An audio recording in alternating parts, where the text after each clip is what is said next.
भीमा नदीच्या पात्रावर असलेल्या उजनी धरणामध्ये मंगळवारी सायंकाळच्या दरम्यान एक दुर्दैवी घटना घडली।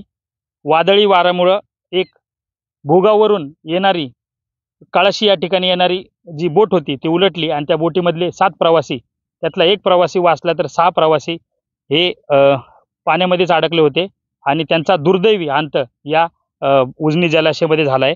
मात्र एक प्रवाशाला नेमकं इथल्या गावकऱ्यांनी, कळशीच्या गावकऱ्यांनी कसं वाचवलं या संदर्भामध्ये आपल्यासोबत 2 जण आहेत। त्यांनी कशा पद्धतीने त्यांनी हा सगळा प्रसंग पाहिला आणि प्रत्यक्षदर्शी आहेत, त्यांनी नेमकं काय झालं होतं त्या दिवशी सायंकाळच्या दरम्यान। संध्याकाळी आता वारं लय सुटलेलं होतं ते, आणि ते वारं सुटल्यानंतर मी थोडंसं वारं कमी झाल्यानंतर माझ्या नावाकडे मी आलं आणि वाऱ्याकडे आल्यानंतर मी माझे नाव पाण्याने गज भरलेली होती।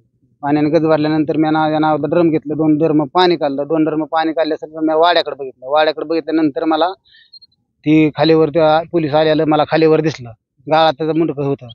खालीवर आल्यावर मी तिथनी नावतनी उतरलो, गाडीला की खाणली, गाडी पुढे आलो तर ही 2 जण आले तिकडून आल्यानंतर मी म्हणलं अरे कोणतरी आपला माशावाला त्याला टपसाला निघून गेलेला आहे, ती गावलेला आहे, म्हणलं आपण जाऊ त्याला काढू। आम्ही तिघं बी पळत गेलो तर ती पालतं पडलेलं होतं, आम्हाला काय दिसलं नाही, ते पालतं पडलेलं होतं, काय त्याचं तोंड फिरलं। ज्या आम्ही त्या टायमाला सवच केलं ते आणि त्याला मी ओळखलं, याला म्हणलं ही तर आपल्या ओळखीचा माणूस आहे म्हणलं। मग ती त्याला असं आम्ही उठवून बसावला गेलं, सवच करून बसावला। मग ती म्हणला गोल्या म्हणल्यानंतर आम्ही म्हणलं गोल्या म्हणल्यानंतर मला लगेच शेक आला की लका लांचं बुललेलं दिसते। मग ती आणि ती त्याला आम्ही एक जणांनी पायाला धरलं, 2 हाताला धरलं, ती काय आम्हाला गाळात एक 10-15 फूट फक्त गाळात वर आलं। तिथनी काय आम्हाला ते गाळात नाही, आम्हाला बी त्याला येणार त्याला बी काय नाही, ते मला माझ्या पायाला लागतंय ते, आणि ती पुन्हा त्याला आम्ही खाली पालतं झालं। त्याला आम्ही सवच केल्यानंतर पुन्हा आम्ही एक जणांनी खांदा दिला, दोघांनी खांदा दिला, एक जणांनी पाय धरलं, असंच आम्ही पुन्हा बाहेर काढलं त्याला। साधारण त्या दिवशी कसं वातावरण होतं, काय होतं नेमकं वातावरण? वारं लय होतं, मात्र असं 20 फुटाचं अंतर दिसत नव्हतं काय, पण ती थोडंसं वारं कमी झालं तर पुन्हा नितळलं ना सगळं, मग ते दिसलं। आता ते दिसलं नसतं तर आम्ही बी नसतं इकडे द्यायला आलो ना।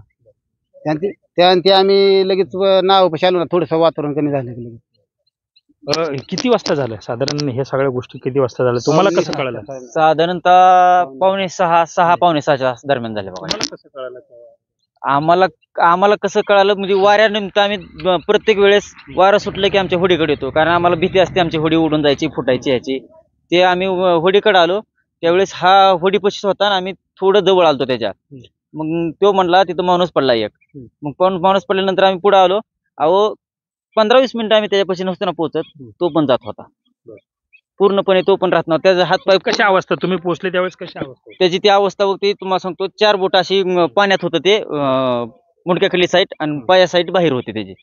मग ती श्वास घेताना ती मुंडकं पोटाकडल्या साईडला पडलेलं होतं ना, पोटावर ते खाली मुंडकं ठेवलं की श्वास घ्यायच्या टायमाला ते पाणी, घाण पाणी गाळ असतो ते नाकात जायचं त्यांच्या।